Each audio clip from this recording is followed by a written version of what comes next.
Let me ask you one final time. What are the Hunger Games for? For you, obviously these movies are massive undertakings and you're fully aware of that, having done 3 of them before. Was there any hesitation in deciding to come back to Pan Am and do it? Any hesitation? No. I mean, the only hesitation that I think that I had was, and it's honestly, it's at the beginning of any kind of adaptation process, right? Mm-hmm. Which is, I was very excited when I knew there was a new book. Mm-hmm. I was very excited when I read the manuscript. But then you there comes that point where you just have to roll up your sleeves and start to say, like, can we actually make this into a movie, and a movie that's, like, worth making for us, for fans, all of that. We knew it was in the book, but it's always in the, this is, going to be a challenge. A fun challenge, but it's going to be a challenge. Yeah, and I feel one of the biggest challenges of that is in the casting of those 2 lead roles of Coriolanus and Lucy Gray Baird. So when it came to Tom Blythe, who is superb in the role, and he's not doing an imitation of Donald Sutherland, which is great. But was there a particular aspect of that original performance of Coriolanus that you were kind of looking for when you were casting? No, there wasn't really anything in Donald's performance that I was looking for when we were trying to find a young Coriolanus now. I think, there was maybe a little bit of physical appearance. Like I, knew I wanted somebody that had, the big blue eyes, which Tom does. As you sort of look at his face, you could go, okay, I could see, he could age into looking like somebody like Donald Sutherland. Not exact by any means. I think the key for me that's the connective piece is that Donald is really intelligent and very sophisticated, and I needed to find somebody, even in their youth, who feels like they have the intelligence and the sophistication, so you feel like that person could believably transform into the President Snow from the other stories. Yeah. I think the great thing about Tom is that he's Juilliard trained, he's an amazing actor, so on top of all of that, I knew he was going to be able to give us kind of all the emotional facets of that character journey too. Yeah, and obviously opposite him is Rachel Zegler as Lucy Gray Baird. I read previously, she mentioned a comment, I think it was a couple of years back, that she actually initially turned down the role and then decided to take it afterwards. Was that a little bit of panic in your mind back then when you were like, oh God, we need to go back on? Yeah, I mean, look, it was a little bit of panic, but I completely understood. She was my first choice. I saw her in West Side Story, and she and I actually were here in London, and we met. I was doing a score for another movie, and she was just starting prep on another movie. And we sat down, we had this 4-hour meeting, and it was great. We talked about the book, the character, everything. She was ready to do it. And right before the meeting was over, I said, is there anything else you want to know? And she goes, yeah, when is it? And I say, we start July 11th, which was, I think, 3 days after she was going to wrap the movie she was on. She was feeling quite lonely at the time because it was still sort of the tail end of the pandemic, and she was a bit quarantined, and she was away from her family.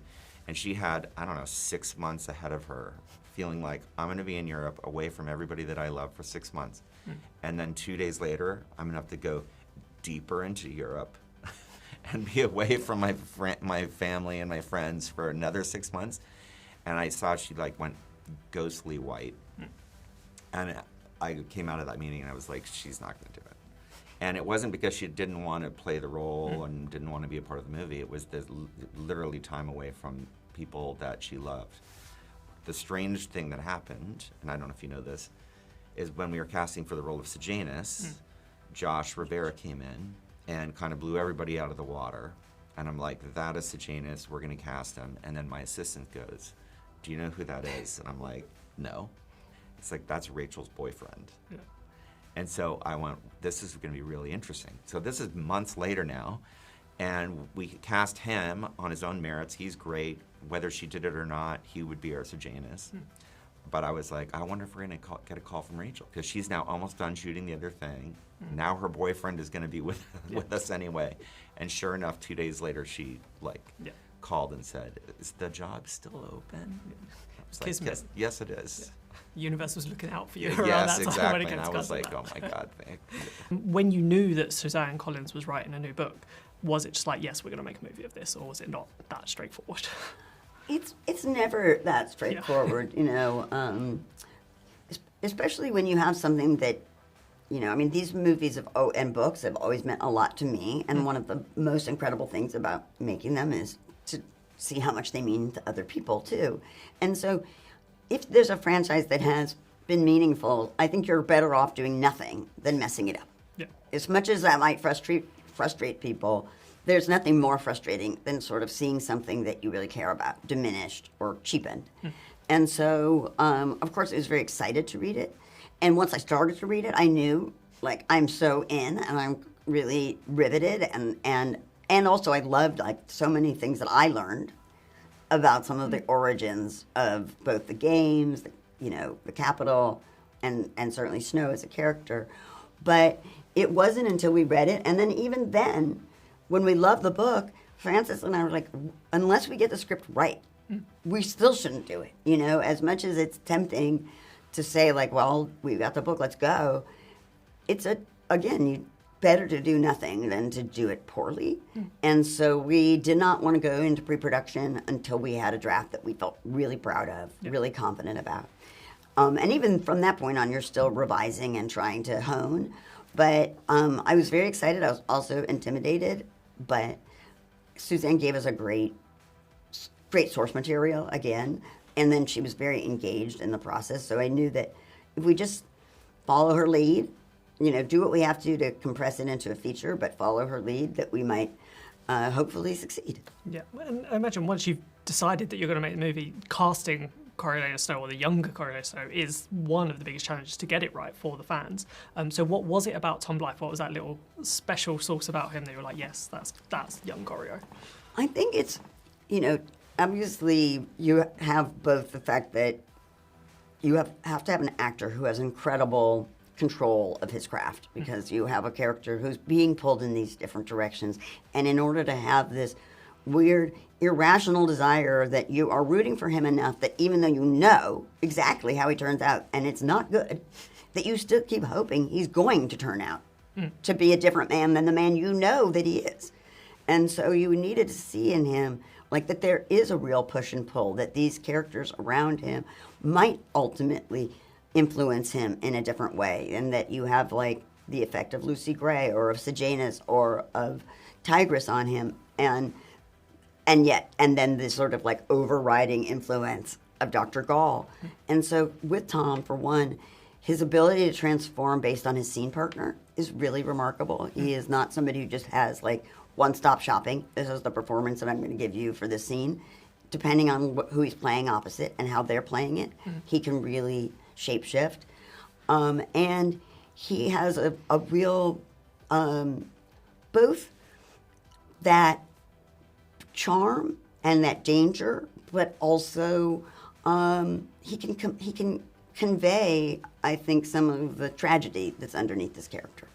And I feel like even though Lucy Gray and Katniss are totally different characters and people, it's inevitable that there will be comparisons just because Jennifer Lawrence is so good as Katniss. And I feel Rachel Zegler, like, she's as good and totally different with that role. So was that a consideration when you were doing this, that you knew that you were casting the next female lead of a Hunger Games movie, or is that you kind of have to put that out of your mind almost?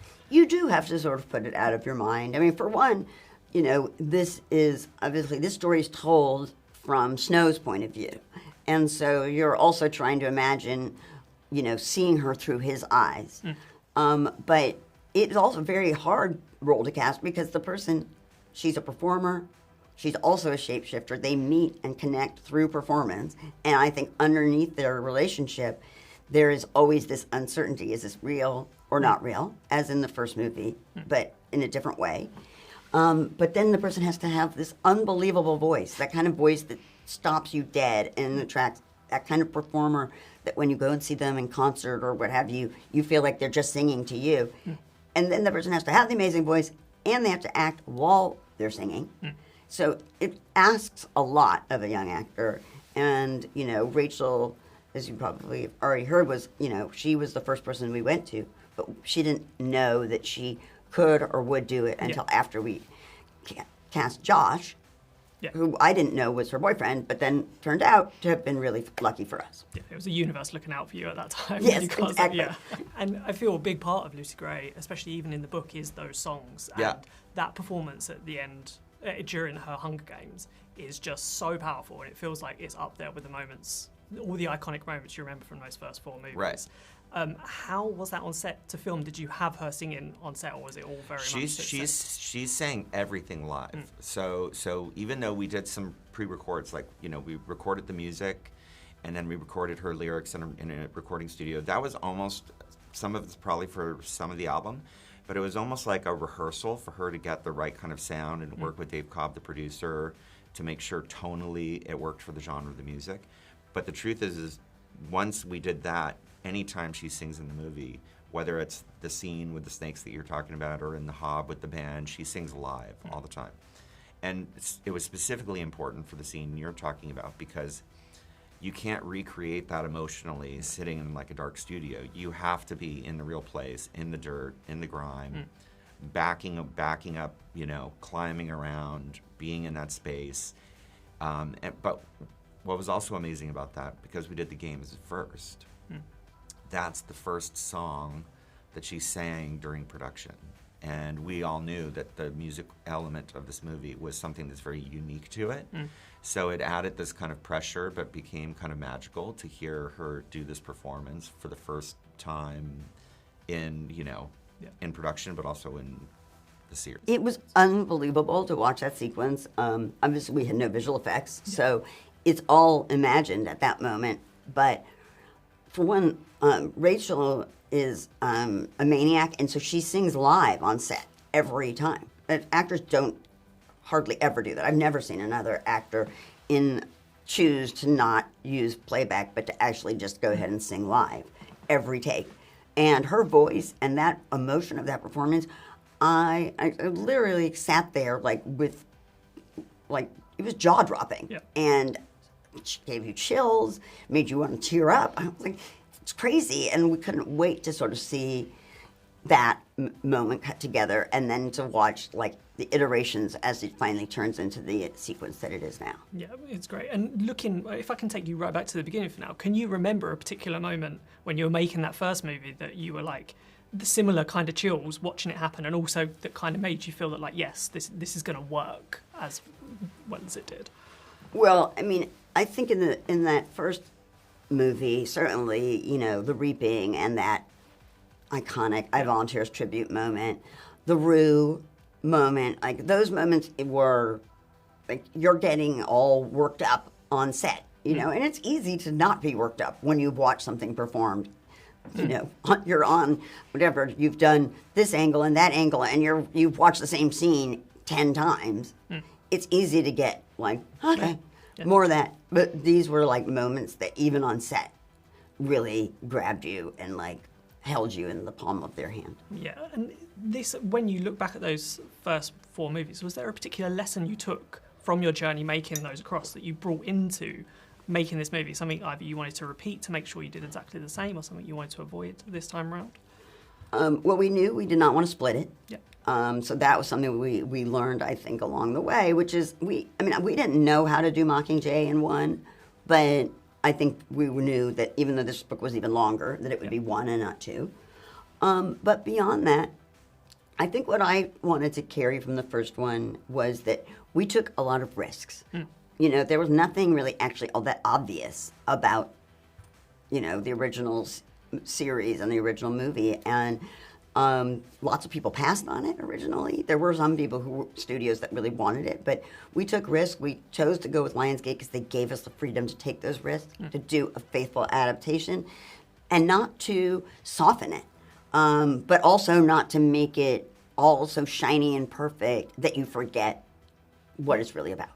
Yeah. I mean, even rewatching those first 4 movies before seeing this, I genuinely forgot how like dark it is. Like, it's intense. For kids, yeah, it's crazy, and this keeps exactly the same. So I wonder, just finally, what is it about the Hunger Games series that you feel has kept it in this public zeitgeist all this time, that people still keep coming back to, people still watch, and people still love? Well, I think about that myself, and I think it's both the fact that on the one hand, I think many young people certainly feel that the world they are inheriting is more like the Hunger Games than they would like it to be. You know, you either end up as a have or a have not. and the divide and the polarization between, amongst us, between us and our fellow humans has sort of never been greater than it is right now. And on the other hand, there's a defiance, a resistance, a refusal to go along that I think is also really energizing and critical, and we should all be defiant. We should all be resistant, and we should all refuse to go along. And I think that these movies tend to sort of speak to both the dread and the power of those moments. You talk about being in the grime and the dirt. The thing that's great about this movie is, like the original ones, you filmed on practical location, you filmed on location. You can just tell. Like, we've had so many films where you just, there's CGI backgrounds, but you can just tell with this.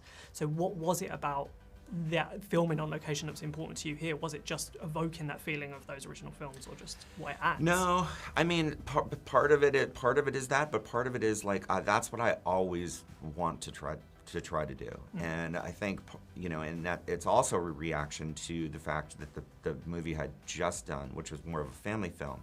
Some of the things that we had to do, like there was just no way we could have real environments for it. And it kind of drove me crazy. And so I was sort of adamant that, like, I want to be in real places. And everything is real, nothing is virtual. I mean, we've digitally augmented some things, but we shot primarily in real locations. We only built one set, which is the apartment. Everything else was real, and I think it just adds like an authenticity and kind of grounds it and roots it all in a reality that's important.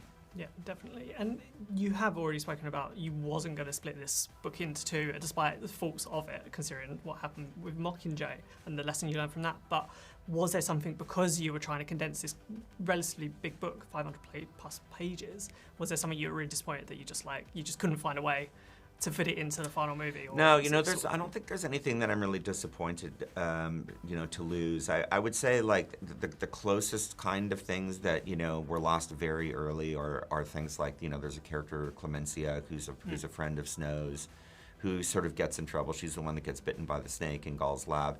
There's much more of a story with her. Yeah. There's more time with her, in the hospital and recovering from the snake bite, and more of her relationship with Snow. And the truth is, when you're sort of distilling these things down, there's going to be some attrition. You're going to have to lose some things, and those are things that had to go away. But the truth is that like we really stayed true to the spirit of the story, and I feel like the important things are all there.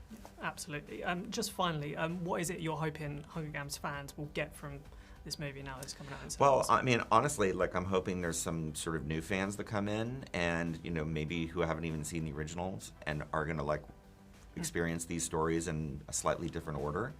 That would be really fun. But I think Hunger Games fans, are going to enjoy this because this very much does feel like it's a Hunger Games movie. But I think it's a very fresh take. It's a very different kind of story. It's about a young man's descent into darkness. Instead of a survival story, it's a bit of a period piece. And then there's huge, I think, sort of an element of the origins of a lot of the things that we know and we love from the other movies. Origins of characters, origins of songs, origins of sort of character dynamics. And I just think that's going to be really satisfying.